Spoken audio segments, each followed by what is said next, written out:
It's 10 a.m. and I'd like to call the regular meeting of the Board of Trustees of Blinn College to order.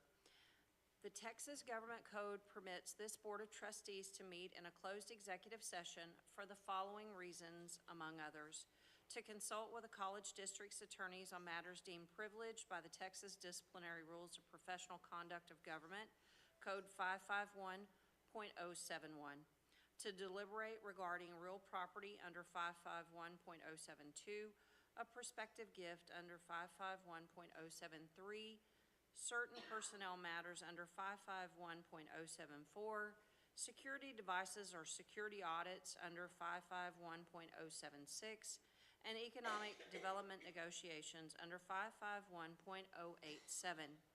If the board meets in closed session, we will announce the particular section under which we will be doing so prior to initiating the closed portion of the meeting. This morning, we have two gentlemen from the football team who will be leading us in the invocation and the pledges. For our invocation, Jack Emerson. Jack is a freshman at Blinn this year and would like to major in accounting. Jack graduated from Willis High School, where he played quarterback on the football team. He is really excited to see all that comes from the opportunity given to him playing quarterback for Blinn. Jack plans to continue playing for as long as God keeps the door open. And for our pledges today, Johanna, Caniaro, is it close? Caniaro? Okay. Currently in his sophomore year, Johanna has spent the last year here at Blinn after graduation from Margaret Long Wisdom High School in 2024. In high school, he played football, ran track, and was part of the senior council for his class. He was also a part of Young Life, which is a youth Christian group that helps and shows children on their journey with Christ. Johanna is working towards his associate's degree in kinesiology and is on pace to graduate in the spring. He continues to represent what it means to be a Buccaneer both on and off the field by holding a high GPA and playing for the Blinn football team. His journey as a Buck has yet to be over, but before it's over, he will continue to take steps toward greatness. Thank you for being here. Please rise. Jack, go ahead. If y'all could bow y'all's heads and close y'all's eyes and join me in prayer this morning. Dear Lord, thank you for this day and all the lives in this room. Thank you for giving all of us the opportunity to be here and the ability to influence our community for the better. I pray for each individual here in this room and that you open the doors in their life that need to be open and close the ones in their lives that need to be closed. That you are present and apparent in their lives and show them the right path to take. I ask for your wisdom and blessing over this meeting, and that you help guide and direct every decision that is made here today. And that through this, not only will we strengthen our relationships and bonds we have here as a group and a community, but strengthen our walk with you. I pray that every discussion and decision made give you the glory, and that through it you will be able to further grow your kingdom. Thank you, Lord, for giving me the opportunity to represent you. I pray for your hand and blessing over this meeting today. In Jesus' name we pray, amen. Amen.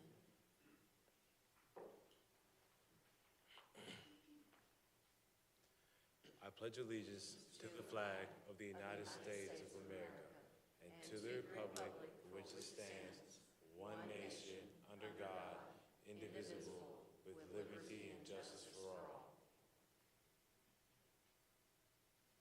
Honor the Texas flag. I pledge allegiance to the Texas, one state, under God, one and indivisible. Thank you both.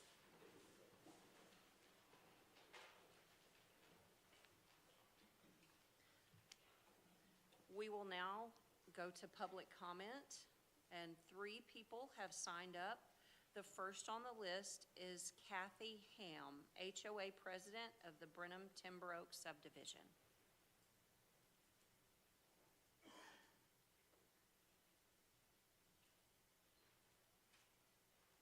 Good morning. I'm sure you're familiar with our faces. I'm humbled to be here to represent Brenham Timber Oaks community, and I'd like to ask the members of our community to please stand for just a minute.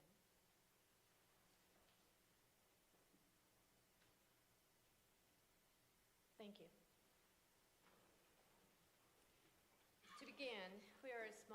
neighborhood of 22 homes with the possibility of growing to 29.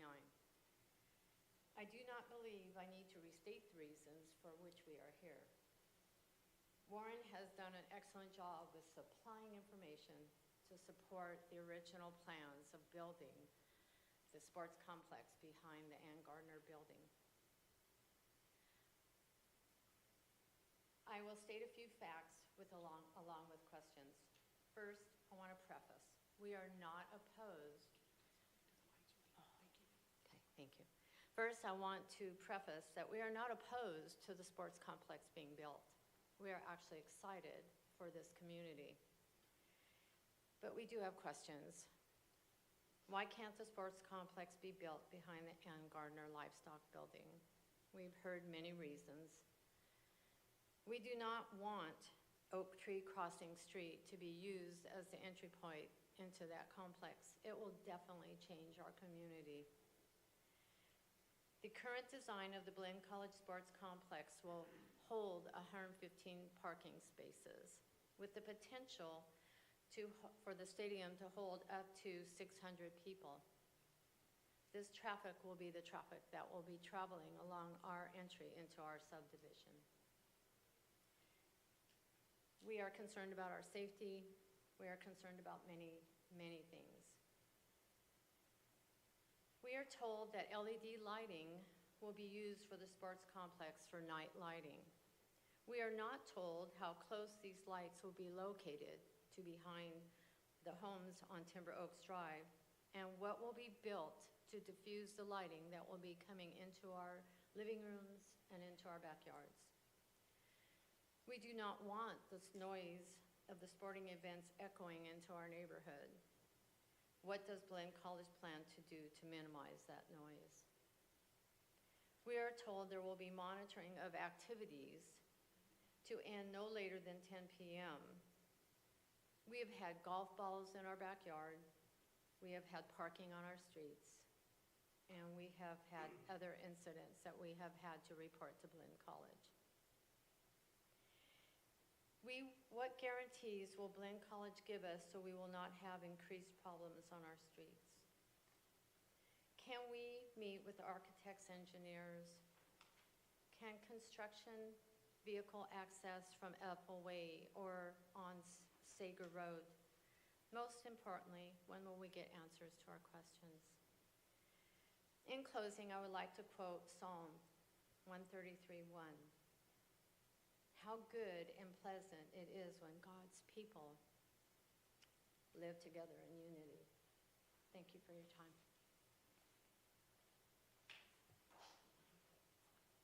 Second on the list is Sandy Schaff.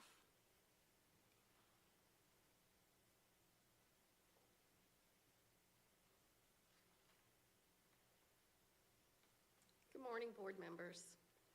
So I'm wondering if any of you have visited the Timber Oaks neighborhood as we invited you to.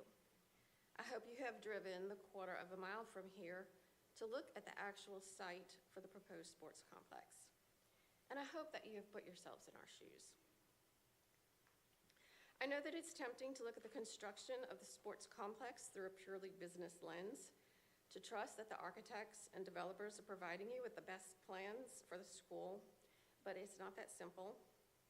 The onus is on you to do what is right for the whole community of Brenham. Blinn's reputation, and I dare say your own reputations, are on the line. The burden is on you to consider the major impact this will have, not only on each family in Timber Oaks, but also the community at large.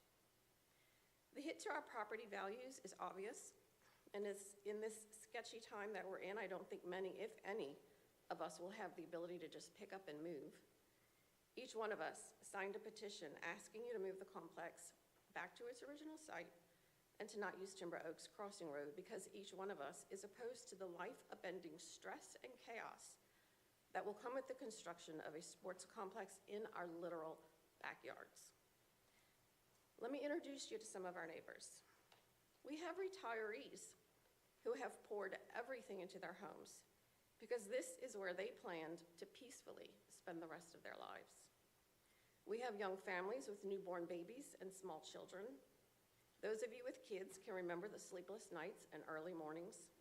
Imagine that, with your day rolling into early morning construction noise, and then later, late-night games with screaming fans and loudspeakers mere yards away from you and your baby's window.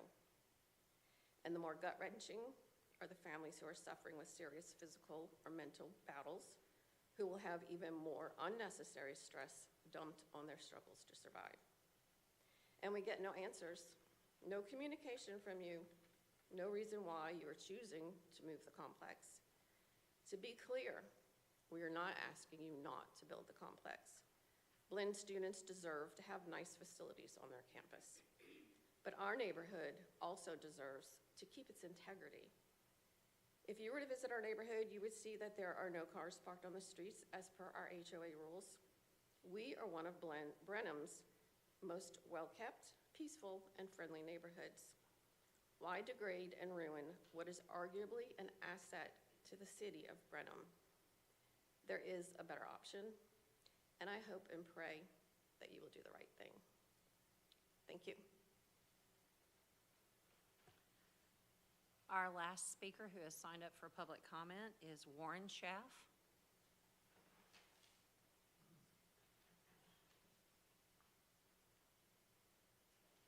Good morning. Third time in a row, never two without three. I too want to reiterate, we are not here to say we don't want the complex. I've been in the engineering consulting business for 37 years. I have managed probably over $500 million worth of projects. So with this credential, I want to discuss the project estimate. Being told the complex could be built for $29.5 million was not accurate. And I'm asking you to look at the $39.5 million estimate with the same scrutiny that I'll share with you today about the old estimate. Let me explain. According to the Association of Advancement of Cost Engineering, there are 5 classes of estimates, from conceptual to the final control estimate. A conceptual estimate, if you only do 2% of the engineering, that estimate could be 100% off. If you do up to 15% estimate, 15% of the engineering, which I don't think the master plan did 15% of the engineering. Anyway, that could be 50% off. That's what this association says. So in the report in Appendix C, page 269, in the $2030, right, the estimate was $36.6 million. Applying the 50% estimate, that means, or the 50% accurate, that means this complex could be, in $2030, $54.9 million. What class estimate is this $39.5 million estimate? What is the corresponding accuracy? Another point about the 2021 report, the contingency carried only 15%. A typical class 4 estimate would carry at least 30%.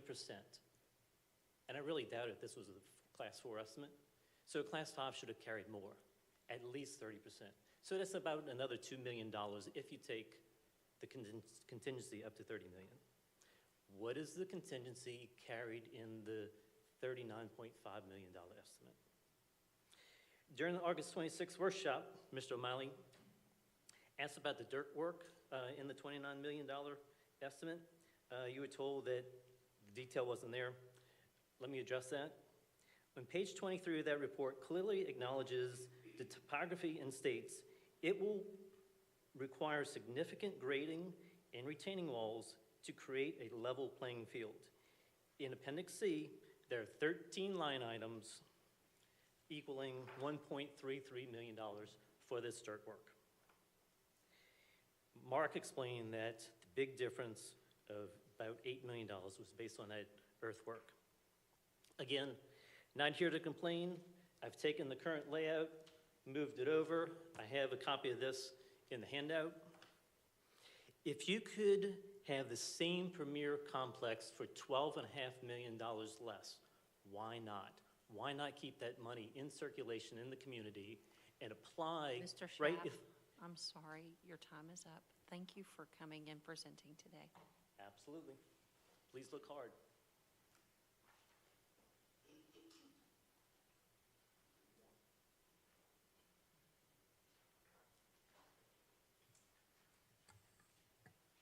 Next up, we'll have our reports. We will start with Dr. Hensley's Chancellor's Administrative Report. Thank you, Chair Binky, and good morning, everyone. We're off to such a great fall semester, trustees. It's a wonderful time to be at Blinn College. Well, speaking of wonderful things, I'd like to tell you a little bit about a very significant gift that we recently received. The Buccaneer Alumni Letterman Association demonstrated their continual commitment to Blinn once again. They gave us a very generous $30,000 gift to support our athletic department. This contribution was made possible through the proceeds that they received from our annual clay shoot that was held last April in partnership with the Alumni and Friends Association. I think you'll find this interesting and quite wonderful. Since 2017, the Letterman's Association has raised approximately $400,000 in support of Blinn athletics. And how nice it was this morning to have the pledge and invocation led by none other than two of our football players. So on behalf of our administration, the athletic department, and our student athletes, I would like to express our sincere appreciation to the Letterman's Association for their continuing generosity. And as you look at the picture, this is one of my favorite ones that we take every year. And I think next year, Rich Bray, we're going to go to a panoramic scene because we could not continue the wraparound. There are many more students on the left and the right. So I appreciate it so much that we have this annual get-together. Well, let's transition over to the Wallace campus update. Trustees, we continue to progress with the development of this new facility in Waller.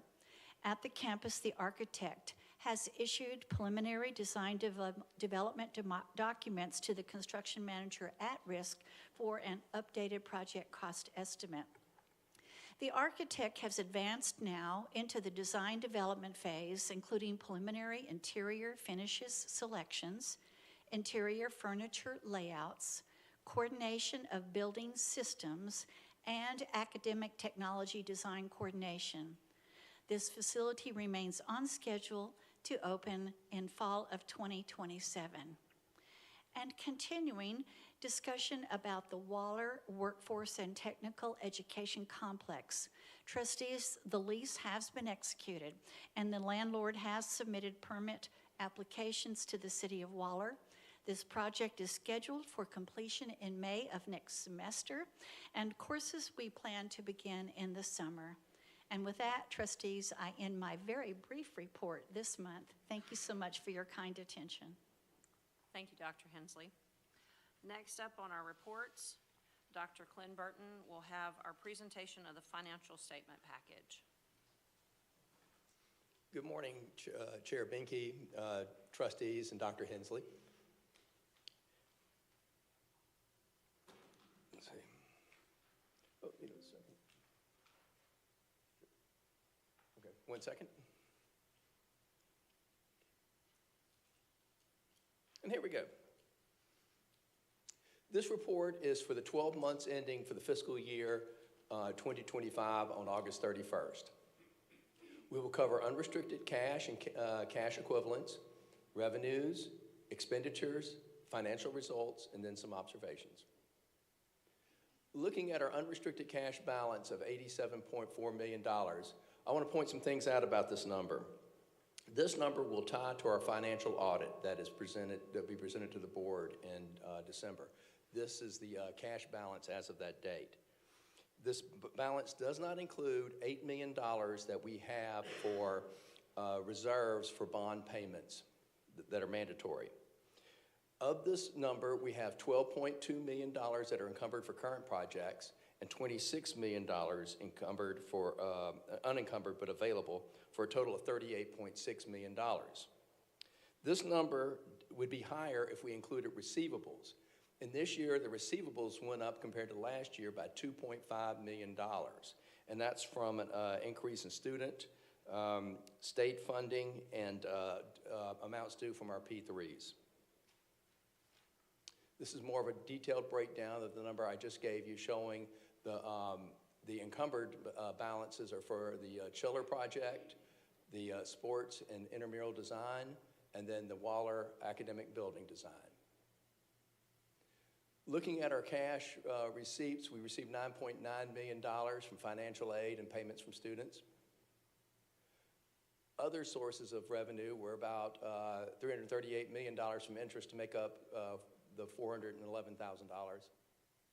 Our outflows included payroll, accounts payable, and construction, and our payment to our P3 partner for a total of $10.8 million. Adding those three slides together, this month we were $519,000 negative in cash flows, and then we go to our revenues.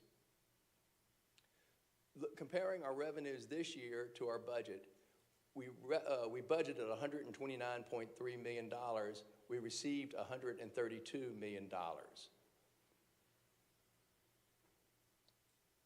Looking at our funding sources of revenue compared to last year, we were almost exactly even by 2%. And all of the categories listed here were very similar. Looking at our operating revenue comparisons, you can see that with state appropriations over the last 2 years, there's a clear increase over prior years, and that the other category is a reduction in the COVID money that we received, and that'll be coming off of this chart probably in the next fiscal year. Our budgeted state appropriations were $28 million. We received $31 million, so we were 111% there.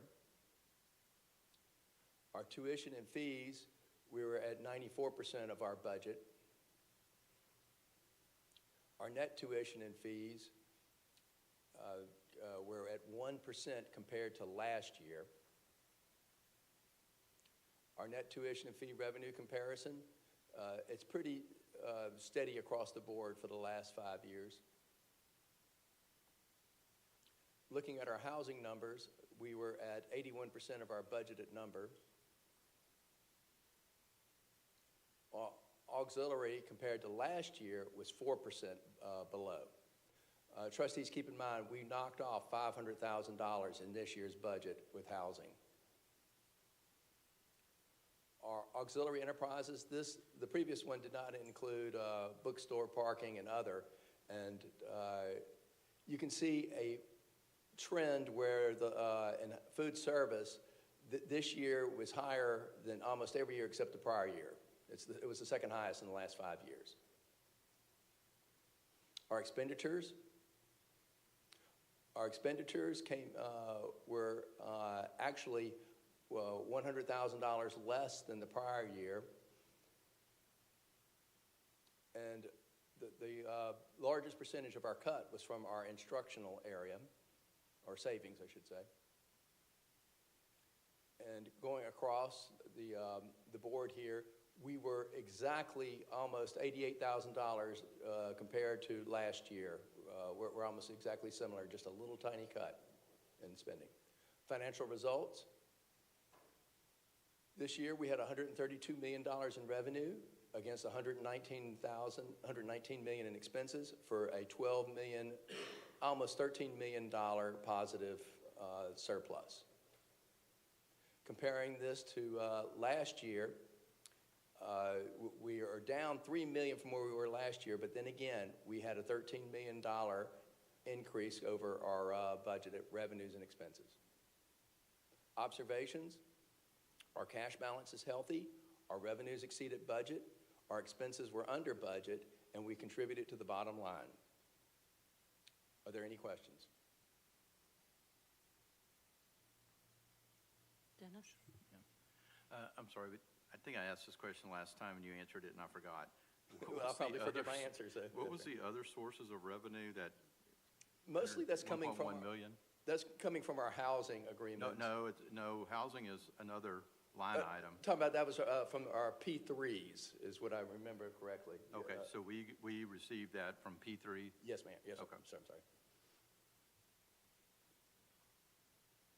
Why don't we break that out into a category instead of just under other resources? Well, this is kind of a new number that has come up over the last couple of years, but if so need be, we can do that for you. Yes, sir. It would be nice. I think we're all still kind of in the dark of how the money flows for the P3s. It'd be nice to see that broken out a little better. Yes, sir.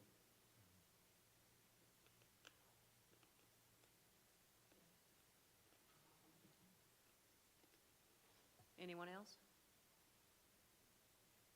Dr. Burton, thank you. Thank you, ma'am.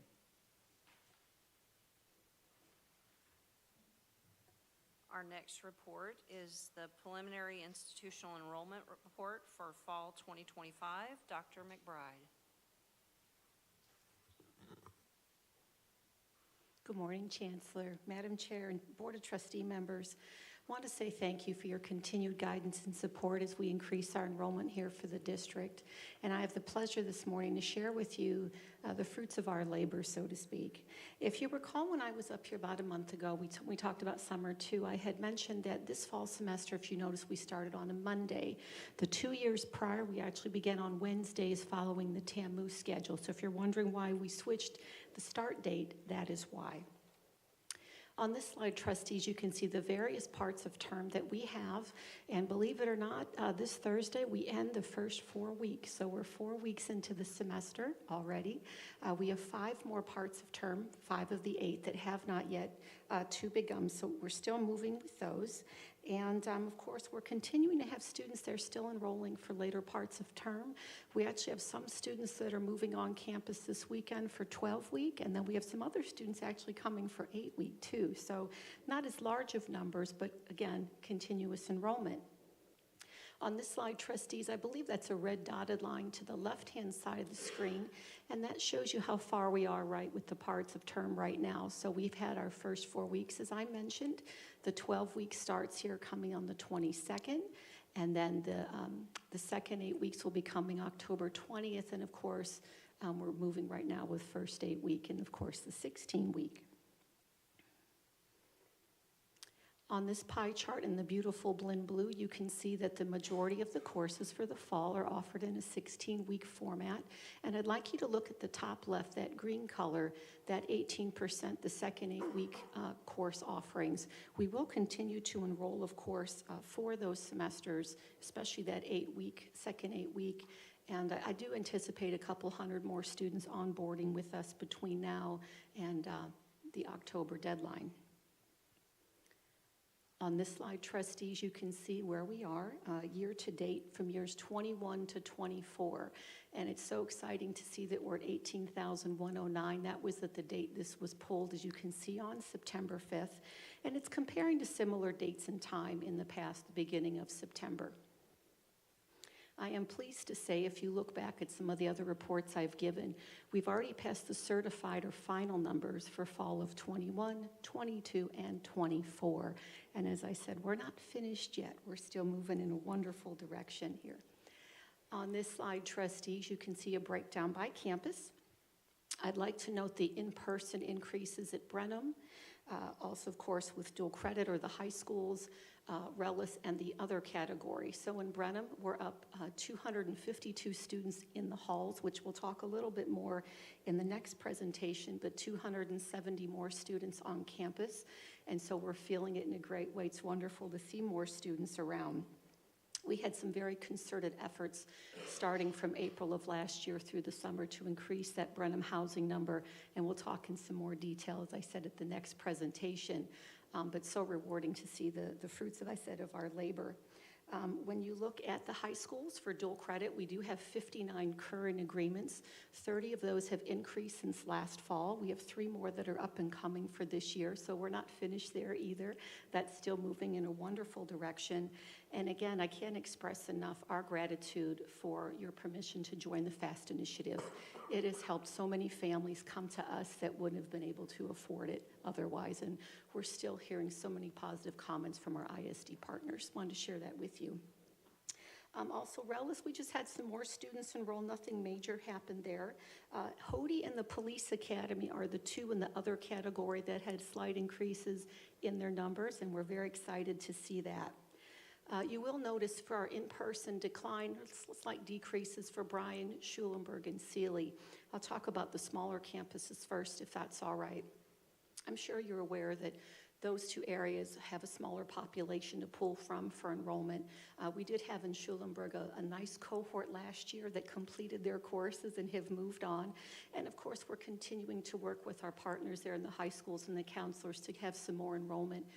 We also have continued with our communications and did some additional mailings in that area this past year as well.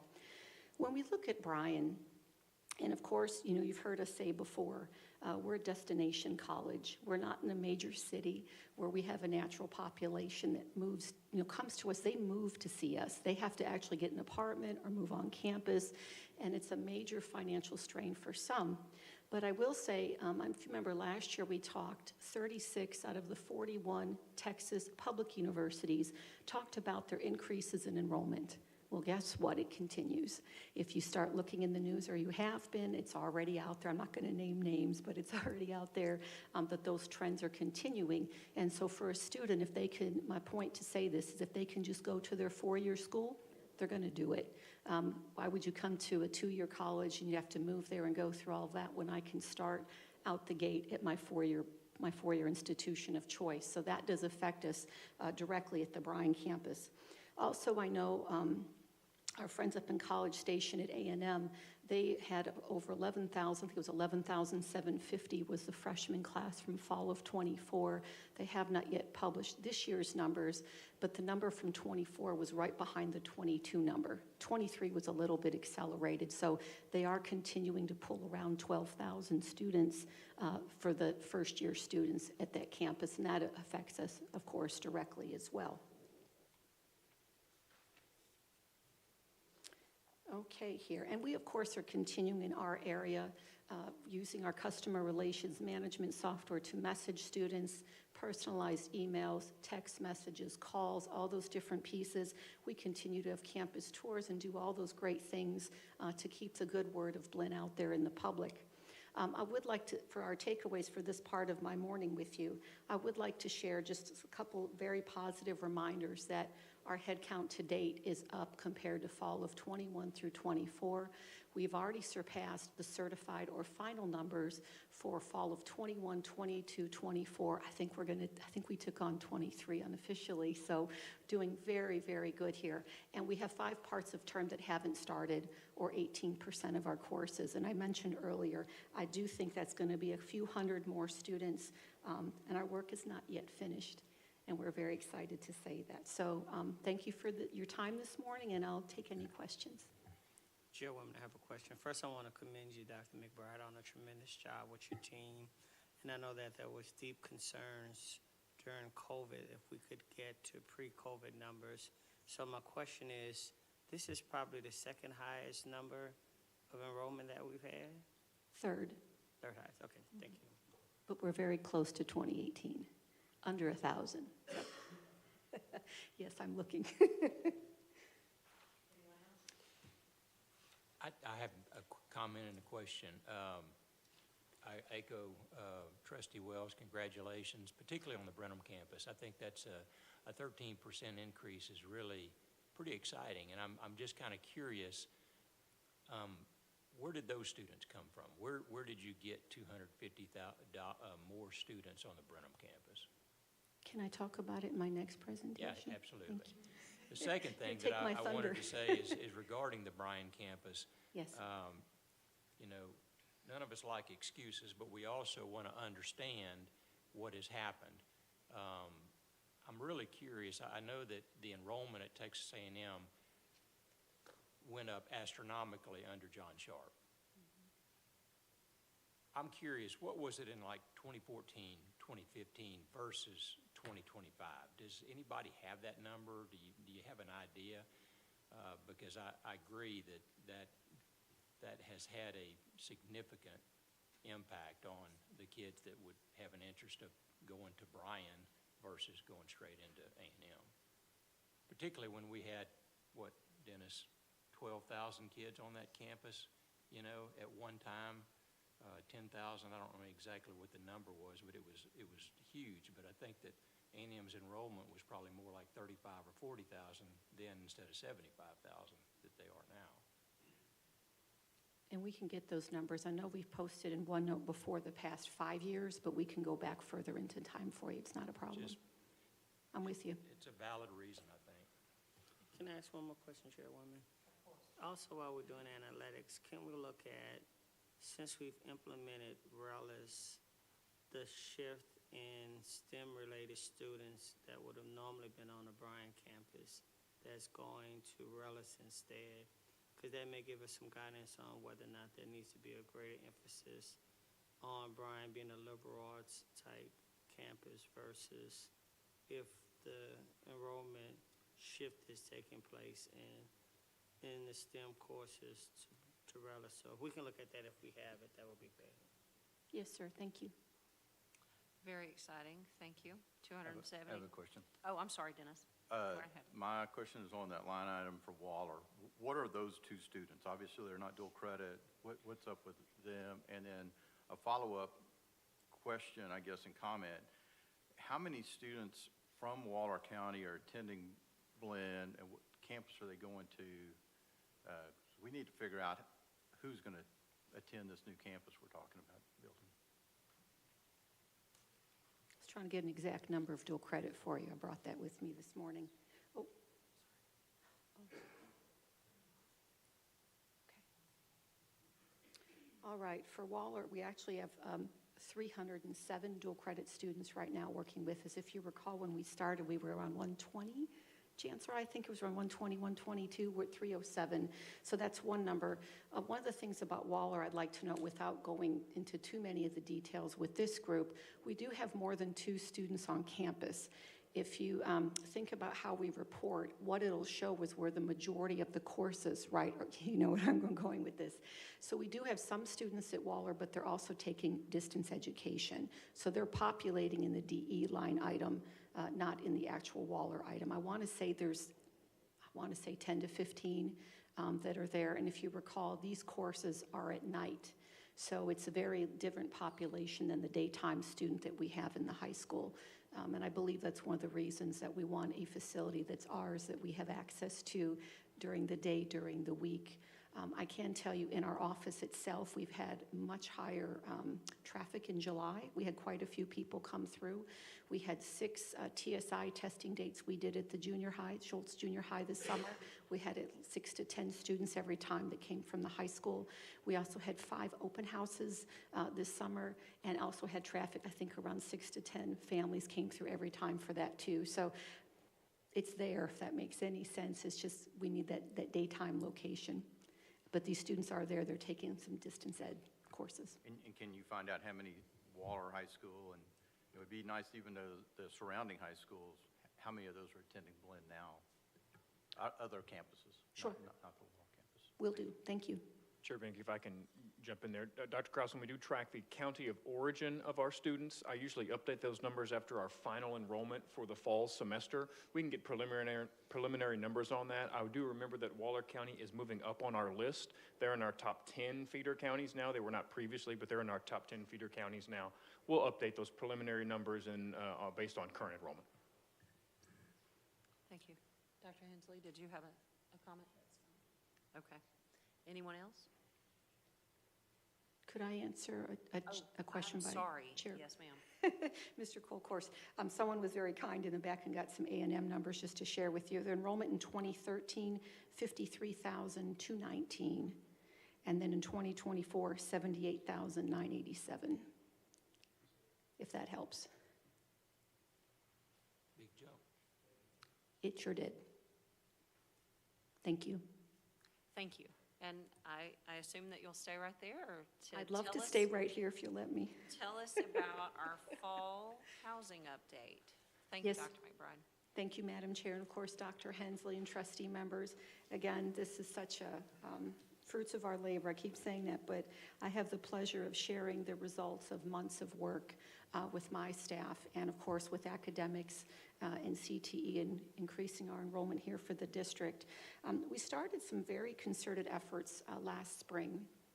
and looking at our students, and all of you, I'm sure, are so familiar with the special populations we have here in Brenham. We have athletes, and they have coaches, and they have an advisor. And then we also have fine arts, who have faculty members who advise them, and the agriculture group has faculty that advise them. But what about the general student?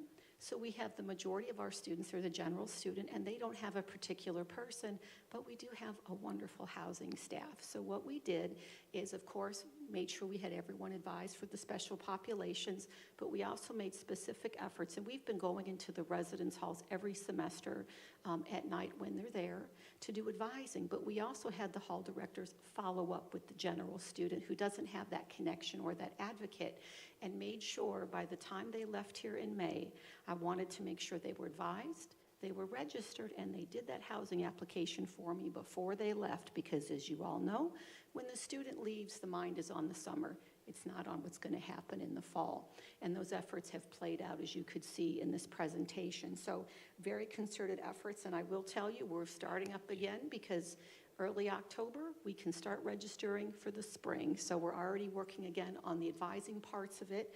We also did some different things this year with first-year students who hadn't come here yet. So students who had come on a tour, students who had applied to this campus but maybe hadn't gone any further, they just kind of surface level. We did specific outreach methods to them, including mailings at home, of course, using our customer relations management software, the CRM, to communicate, and we also made phone calls to folks as well. So again, you can see on our numbers on the screen. That's why I'm so proud to tell you we're at 96% fill rate right now because of those efforts. And we're going to continue, and I'll move to the next slide as the breakdown by the halls. And again, we're feeling it in a good way. It's so great to have more students on campus here with us. Just a couple things to note on this slide as we move forward. We're now, last year, we were at 1,440 beds leased. We're at 1,692. And that number, when you see this again, it may go up a little bit more, as I said, because we have some 12-week and second 8-week students. We have around 15, I think, that are coming and moving in this weekend. So we'll have a few more students on board with us. And my takeaways from this portion of this morning, that we had an increase of 252 beds leased from fall of 24 to 25. This is our highest housing enrollment since fall of 2019, and we're only 73 people away from the highest ever in fall of 18. So again, great to be up here, so exciting. And we know our work isn't done, but we found a system that's working, and we're going to keep working with it. So thank you. Chairwoman, again, I want to commend Dr. McBride, but I also want to commend the Chancellor, because when you look at the breakdown by dormitory, when there was a vision for the P3s, there were people who didn't see it and didn't understand it. And then when we talk about taking older dormitories offline and adding new dormitories, the few unoccupied dorms in our oldest dormitories, if I'm not mistaken, and even the ability to generate revenue from the P3s is based upon the fill rate, am I correct? So when we see this, it not only has an economic impact, but it's actually heads and beds and students who are matriculating to a degree program. So I want to thank you and your staff, and thank you for the vision for beginning to see it. And sometimes when we talk about facilities, we think we're just talking about buildings. But we're talking about honoring the students and their parents who invest in our college and choose Blinn College. So again, I want to thank you all for your hard work and thank you for your vision. Quite impressive. Well done. Thank you.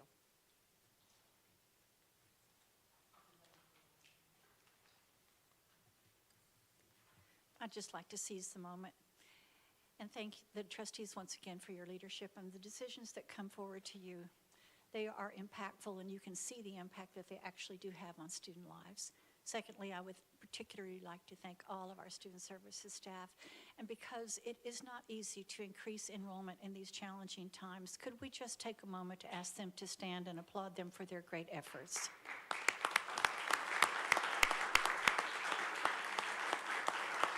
Thank you.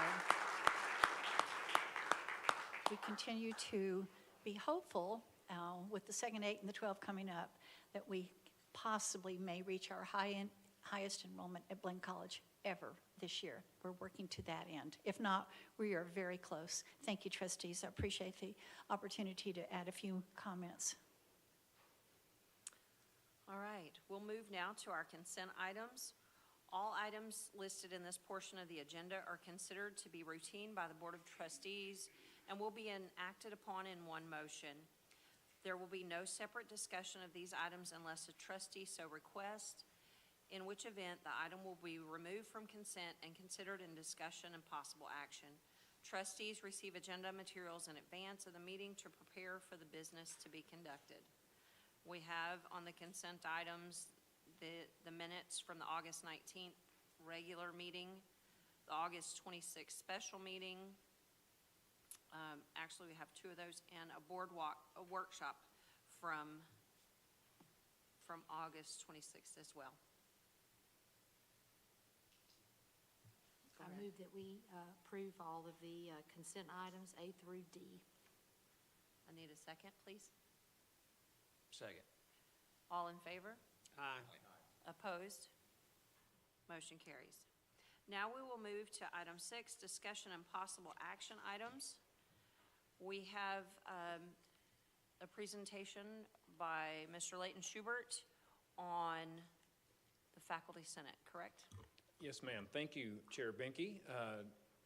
Fellow trustees, Dr. Hensley, want to just have a continued conversation and a potential action item here regarding the Blinn College District Faculty Senate. As everyone's aware, with Senate Bill 37 that was passed this session, it abolished all faculty senates as of September 1st of this year, and then it was naming the Board of Trustees as the sole authority to reestablish or create faculty senates at all public institutions of higher education in Texas. As you know, trustees, from our previous updates, we've been working with our current faculty senate group, working on the updates to that and working in compliance with Senate Bill 37. And before we get too far into the conversation, I want to introduce two very special people here in the audience.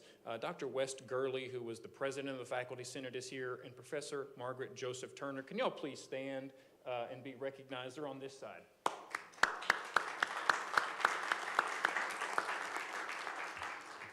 Trustees, we've had a lot of great conversations over the summer. I want to personally thank both of you for all of your collaboration. It's been a wonderful experience. These are items that we've had to trudge through together. We've done a very positive working relationship, and I can't thank them enough for just their cooperation and their collaboration and really the professionalism that they've approached this whole matter with. So I want to thank them for that. Trustees, Senate Bill 37 has been codified into Texas Education Code 51.3522.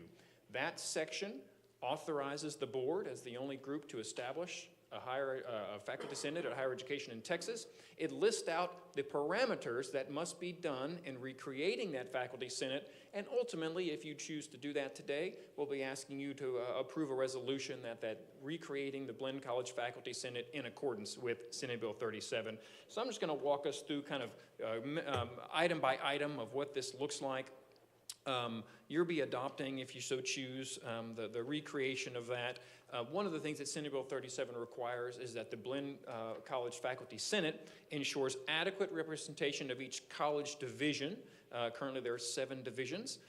It limits it to full-time faculty members, and it says there should be no more than 60 members in the Faculty Senate. Right now, we have around 25 members in the previous Faculty Senate at Blinn, about 25 members. And the way that you become a member of the Faculty Senate under this bill is twofold. The first is there's an elected faculty senators from each division, elected by the faculty, the full-time faculty of that division. The other ones are appointed by the chancellor. So you have an elected version and an appointed version. The elected version serves a single 2-year term. The appointed version serves 1-year terms, and they can be reappointed for up to 6 1-year terms in a row. Then they have to sit out, and they can come back again, but to sit out for a term. In discussions with the Faculty Senate group, what we've looked at from a numbers perspective is a maximum of 4 senators per division. That would be 2 elected and 2 appointed. So 4 senators per division maximum. The elected senators would be elected at large across the district, and then the chancellor would appoint the other 2 remaining faculty senators in that division. We also recognize that sometimes it's hard to get people to sign up for Faculty Senate. So it's going to be a moving number. So if there is one elected per division, well, then we'll have one appointed. It will always be an equal number of appointed and elected, but it will never be more than 4 total per division, is the way that we're going to have that set up. It also talks about that this is an advisory-only body. There's no final decision-making authority granted to the Faculty Senate, and that service on the Faculty Senate is an additional duty of those faculty members, and there's no compensation for serving on Faculty Senate. It's an additional duty under their current duties. The Chancellor, as we talked about earlier, makes the appointment of at least two of those senators. The Chancellor also appoints the officers of Faculty Senate, the President, the Vice President, the Secretary. That's all appointed by the Chancellor. The bill goes into detail about how Faculty Senate meetings must be conducted. It first states that the Open Meetings Act does not apply to Faculty Senates, unlike with the Board. It then creates what I've described as a mini Open Meetings Act that is specific just to Faculty Senate. If there is a quorum of faculty senators, elected and appointed, that meeting must be open to the public. Further, if more than 50% of the elected and appointed senators are in attendance at that meeting, the meeting must be broadcast live on the internet, very similar to how these meetings with the board are broadcast live on the internet. Further, 7 days before a meeting, we have to post an agenda online on the Blinn website that gives detailed explanation of what those agenda items are, what they'll be talking about at the meeting 7 days prior. So as I said, the Open Meetings Act does not apply to this group, but they've created a mini Open Meetings Act that governs how these meetings are broadcast, how their quorums are, and what happens when you have a quorum at that meeting. Trustees, you have a resolution attached to your board agenda which formally lays out all the items I just described. I'm happy to answer any questions, but once again, the action here is that the board approve a resolution authorizing the establishment of the Blinn College District Faculty Senate in accordance with Texas Education Code 51.3522. Happy to answer any questions. I had just one question. In our previous Faculty Senate, were the officers elected or appointed? The officers were elected by the members of the Faculty Senate. Is that a requirement of the Senate bill, that they are now appointed? Or? Yes, the Senate bill requires that they be appointed by the Chancellor, Okay. not elected by the faculty senators. So Leighton, we would have, if we had 4 representatives from each division, that's 28 members, correct? Yes, ma'am. So 15 would be a quorum, is that correct? If you had A little bit 28, over half. it would be 15, because you have to have one more than half. Yeah, 51%. Yeah. So then You're those- testing my math here, Trustee Kettler. I'm a liberal arts major, I'm okay? sorry. I'm just creating the picture in my mind. Yes, ma'am. So at that point, then these meetings are televised or on Broadcast open online, meetings, yes. basically. Broadcast online. And I would think that this is simply, goes strictly by Senate Bill 37. This is all directly from that. And that once we approve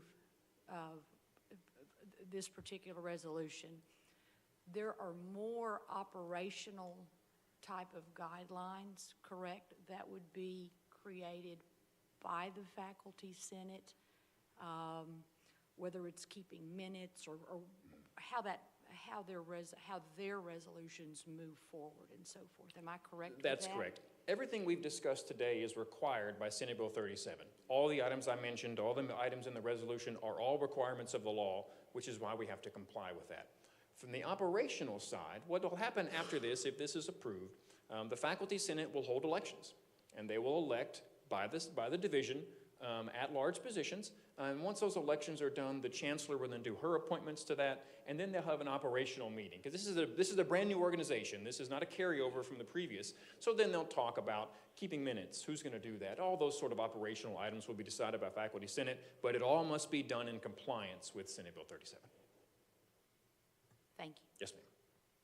I have a question. So in the past, the Faculty Senate would rotate their leadership between campuses. There's no reference to campus in here.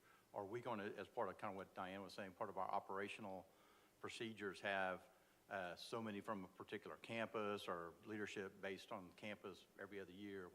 What's the plan there? Great question. How Faculty Senate used to operate was they would rotate from the Bryan campus, the Brenham campus, Rellis campus, the election of those senators. All the senators will now be elected at large, so it'll be across the district, and then the chancellor will make her appointments based on, after those elections are done, she'll make her appointments as well. And the goal there is to make sure that there's representation of all different campuses at the Faculty Senate level, but the elections will be at large.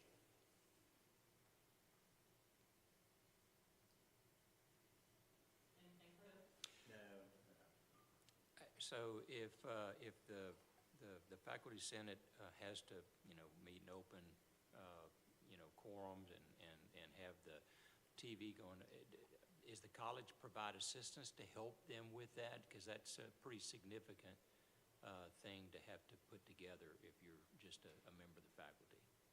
Yes, there'll be IT support and all those sort of things from the college, very similar to what happens at these meetings. With the technology, all of our classrooms and lots of our meeting rooms have the technology that we use here to broadcast all those sort of things. I was planning on bringing my recorder from the 90s that would hold, on my shoulder, but I decided that's probably not the best way to do that. So we will do that with the new technology we have. IT will be supporting that, just as they do with these meetings. The last question I have about the Faculty Senate, I'm just curious, the things that are discussed within the Faculty Senate, obviously we don't hear much of that stuff, so we don't know much about it. What's the process? If they have an issue of some sort, who do they talk to after that? So if there would be some sort of, and I can have Dr. Gurley and those discuss as well, but if there would be some sort of item that came up that needs to be addressed to the administration out of Faculty Senate, there would be a resolution by the faculty senators, and then that would be communicated up the chain to the chancellor, to the board. All those sort of items is how that would work.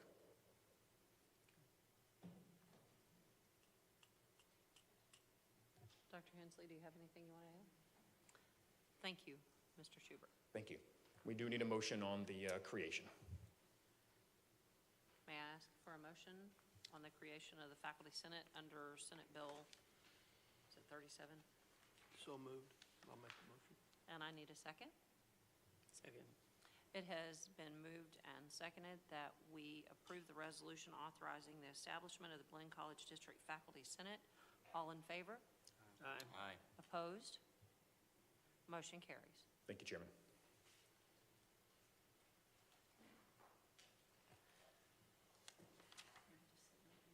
Yes. Just before we close, may I just have a moment again to thank our Faculty Senate representatives who have been a pleasure to work with through this challenging time. And on behalf of all of us, administration, and I think I speak for the board too, that we appreciate all your good work that you have done previously, and we're looking forward to exciting partnerships ahead. Thank you both. Thank you, Dr. Hensley. It is my understanding that we do not have an executive session today, and it moves us to item number 8, adjournment. So moved. Wells has moved. Second. Colcourse is seconded. And all in favor? Aye. Aye. And opposed? Our meeting is adjourned at 10:58. Yeah, I know. We didn't have